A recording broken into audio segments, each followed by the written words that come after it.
Alan, that's a very good question, or good point. Alan writes, last year's Mark Hahn, two of the Kawasaki's had side gills cut out of the bottom. I'm assuming it was to cut down on drag for more top speed and efficiency. Well, the shark gills that you see on the RXPX were precisely for that reason. Was the RXPX previously what was called the T3 hull had a real nasty attribute. It was a real nasty characteristic where it hated long swoops. It hated it. It wanted to do a lightning fast sharp turn. It just yanked on it. Otherwise, you're putting a lot of bar input and you were kind of fighting it. And it really, really struggled to do these long swoops. Well, what they did is that they broke up the surface tension on the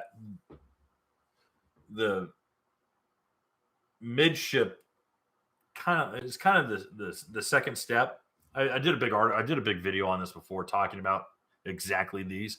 And what they did was literally break up the surface tension, or it intentionally lost traction so that the ski wouldn't be dragging so bad and would do a nice, really progressive swoop.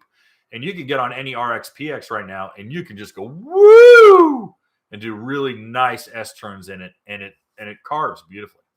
Okay. For the Cowie, I'm curious to see how it worked. Don't know if I'm in love with that idea. But a lot of people have been toying with, hey, how can we make it better? Lee Manville made it better. Cowie's got Lee's notes. Cowie's got the hulls that he did that were really successful. So they kind of have his secret recipe. Hey guys, thanks for hanging out. This clip was taken from our weekly podcast that we record here every Sunday night at 8 p.m. Eastern Standard Time.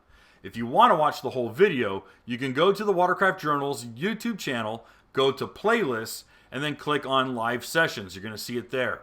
Otherwise, go ahead and leave a like, a comment, and definitely subscribe to the channel. It helps us grow.